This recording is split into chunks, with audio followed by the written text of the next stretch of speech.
হরে কৃষ্ণ, রাধে রাধে বন্ধুরা। Happy family blog চ্যানেলে আপনাদেরকে অনেক স্বাগত। বন্ধুরা, আজ এই ভিডিওতে এমন একটি বিশেষ উপায়ের কথা বলতে চলেছি, যেটা যদি কখনো বিপদে পড়েন বা কখনো এমন পরিস্থিতি হয় যখন বুঝতে পারছেন না যে কি করবেন, সেই সময় বন্ধুরা যদি এই একটি কাজ করতে পারেন তাহলে সাথে সাথে আপনার সেই কাজ সফল হয়ে যাবে এবং আপনি যে কোনো কঠিন পরিস্থিতি থেকে বেরিয়ে আসতে পারবেন এবং এতে আপনাকে সাহায্য করবে স্বয়ং ভগবান শ্রীকৃষ্ণ। এই একটি উপায় আপনার ভাগ্য পরিবর্তনও করে দিতে পারে, ভক্তের সকল দুঃখ কষ্ট দূর করতে পারে। তবে এই একটি উপায় করার সময় সব সময় মাথায় রাখবেন যে এই উপায়টির উপরে যেন আপনার দৃঢ় বিশ্বাস থাকে। এরকম যেন কখনো না হয় যে আপনি যেটা করছেন সেটার উপর আপনার অবিশ্বাস জন্মাচ্ছে, তাহলে এই উপায়টি আপনার কোনো কিন্তু কাজে আসবে না। বিশ্বাস করে এক মনে নিজে চেষ্টা করে দেখতে পারেন এই উপায়টি, দেখবেন আপনি অবশ্যই কিন্তু পজিটিভ ফল পাবেন। তাই আজকের এই ভিডিওটি সম্পূর্ণ দেখুন, খুব উপকৃত হবেন। ভিডিওটি শুরু করার আগে আপনারা যারা এই চ্যানেলে নতুন তারা অবশ্যই চ্যানেলটিকে সাবস্ক্রাইব করুন এবং বেল বাটনে প্রেস করুন এরকম আরও অনেক নতুন ভিডিও দেখার জন্য। ভিডিওটি দেখে যদি ভালো লাগে তাহলে অবশ্যই একটি কিন্তু লাইক করে দেবেন এবং সবাইকে শেয়ার করবেন যাতে তারাও ভিডিওটি দেখে উপকৃত হয় এবং কমেন্টে রাধে রাধে বা হরে কৃষ্ণ লিখতে কিন্তু একদমই ভুলবেন না। তো চলুন এবার এক এক করে জেনে নেওয়া যাক। অনেক সময় দুঃখ দুর্দশা জর্জরিত মানুষের মনে কিন্তু প্রশ্ন জাগে, ভগবান কি সত্যিই কি ভক্তকে রক্ষা করেন? উত্তরে হ্যাঁ, অবশ্যই করেন। তবে প্রকৃত উপায় কিন্তু তার ভক্তি করতে হবে। আজ এমন কিছু কাহিনী আপনাদেরকে শোনাবো যা শুনলে বুঝতে পারবেন করুণাময় পরমেশ্বর ভগবান প্রকৃত উপায়ে ভক্তি করলে কিভাবে তার ভক্তদের রক্ষা করেন, কিভাবে তাদের জীবনে সুখ শান্তিতে ভরিয়ে দেন।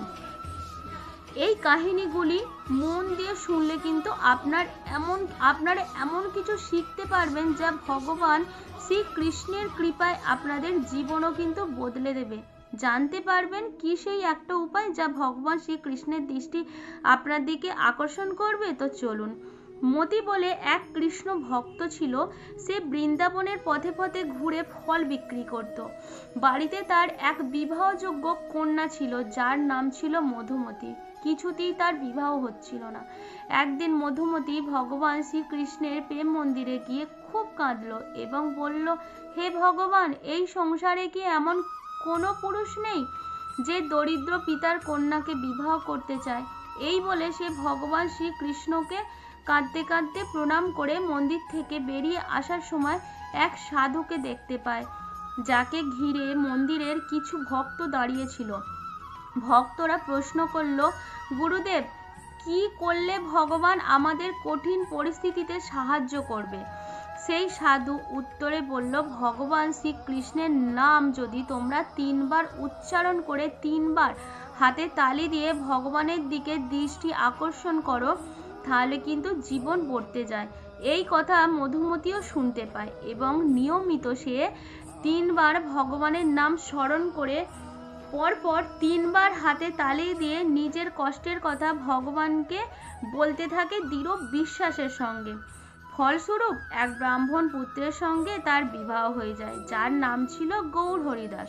মতি তার কন্যার এমন সৌভাগ্য দেখে ভগবান শ্রীকৃষ্ণের কাছে কৃতজ্ঞতা জানাতে দরিদ্রদের মাঝে বিনামূল্যে ফল বিতরণ করে তার বাকি জীবনটা কিন্তু কাটিয়েছিল এবং মধুমতি তার স্বামী গৌর হরিদাসের সঙ্গে বাকি জীবন বৃন্দাবনে ভগবান শ্রীকৃষ্ণের সেবায় কাটিয়ে দেন। এক কবি প্রেমচাঁদ বলে একজন ছিল, যে একবার ভগবান শ্রীকৃষ্ণের সকল মন্দির ভ্রমণ করছিল।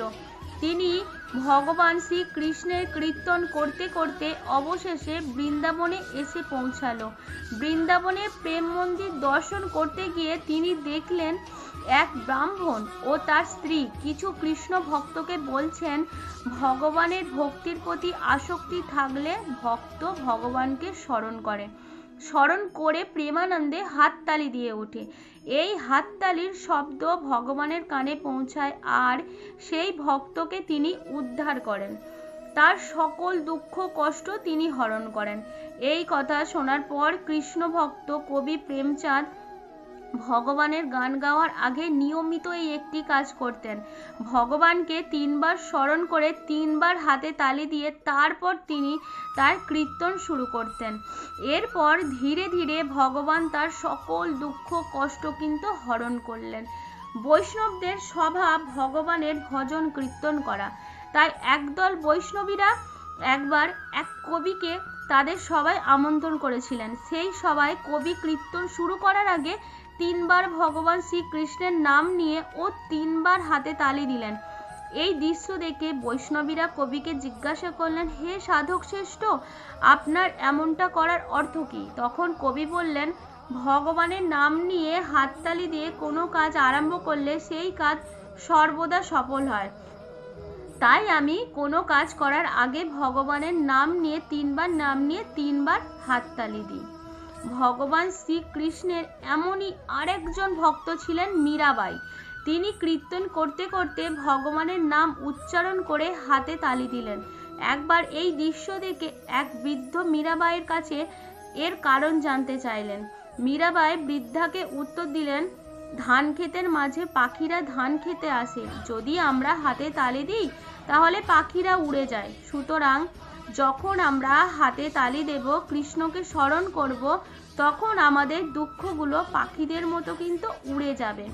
ভক্তের ভক্তি যদি এমন হয় তবে ভক্তের বোঝাও ভগবান কিন্তু বহন করেন।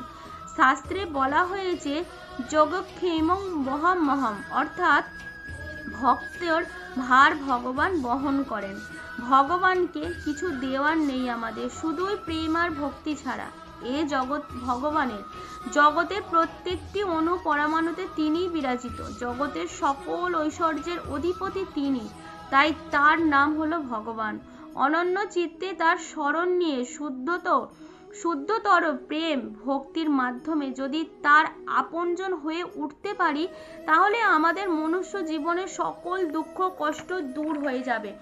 ভগবান শ্রীকৃষ্ণ খুশি হলে আমাদের জীবনও কিন্তু বদলে যাবে। আর তার জন্য 3 বার ভগবান শ্রীকৃষ্ণের নাম নিয়ে ও 3 বার হাতে তালি দিয়ে নিজেদের দিন শুরু করি না কেন? করে দেখতেই তো পারি। পূজা করার আগে, কীর্তন শুরু করতে করতে কিংবা কোনো শুভ আরম্ভর পূর্বে এই কাজটি করলে শ্রীকৃষ্ণের কৃপায় আপনিও কিন্তু শুভ ফল লাভ করবেন। আর প্রকৃত কিন্তু মনে বিশ্বাস নিয়ে করতে হবে। মনে বিশ্বাস নিয়ে আমরা সর্বদা যে কোনো কাজ যদি আমরা করে থাকি, সেটা কিন্তু 100% কিন্তু সফল হবে। আর আমরা অনেক কিছু করার পরেও যদি ভগবানের প্রতি বিশ্বাস না রাখি বা সেই কাজটার প্রতি যদি আমরা বিশ্বাস না রাখি, তাহলে কিন্তু সেটা যতই হোম যজ্ঞ যাই করা হোক না কেন, যতই কঠিন সাধনা করা হোক না কেন, সেই কাজটা কিন্তু কখনোই সফল হবে না বন্ধুরা। তাই আপনারা যখনই ভগবানের পুজো করবেন বা ভগবানের নাম জপ করবেন, যে কোনো আপনার ইষ্ট দেবতা হোক, ভগবান কৃষ্ণ হোক, রাধা রানীর নাম হোক, ভগবান শিবের হোক, যারই হোক, যখনই নাম জপ করবেন, মন্ত্র জপ করবেন, পূজা পাঠ করবেন, সব সময় কিন্তু চেষ্টা করবেন বিশ্বাস করে করার। আপনারা যখন কোনো মনোকামনা পূর্ণ করবেন, তখন অবশ্যই কিন্তু বিশ্বাস করে সেই কাজটা করুন। ভগবানকে বিশ্বাস করুন, ভগবান কিন্তু ভক্তকে অবশ্যই কিন্তু রক্ষা করবে, তার দুঃখ কষ্ট কিন্তু অবশ্যই হরণ করবে। তাই ভগবানের প্রতি বিশ্বাস রাখুন, আস্থা রাখুন, আর ভগবানকে প্রচুর মন থেকে ভালোবাসুন, ভক্তি করুন। ভক্তি ছাড়া কিন্তু কিচ্ছুই হয় না। ভক্তিই হলো একমাত্র উপায়, ভগবানকে ভালোবাসাই হলো কিন্তু একমাত্র উপায় ভগবানের কাছে যাবার জন্য। তো চলুন বন্ধুরা, আজকের ভিডিওটা কেমন লাগলো অবশ্যই জানাবেন। ভিডিওটা ভালো লাগলে অবশ্যই লাইক করবেন, কমেন্ট করবেন। আর যদি ভালো লাগে তো আপনারা বেশি বেশি করে নাম জপ করবেন, কীর্তন করবেন, নাম জপ করবেন। তো আজকে এখানেই, আবারও দেখা হচ্ছে পরের ভিডিওতে। ততক্ষণ আপনারা ভালো থাকবেন, সুস্থ থাকবেন, সব সময় হাসি খুশি থাকবেন। হরে কৃষ্ণ, রাধে রাধে, হরি বল।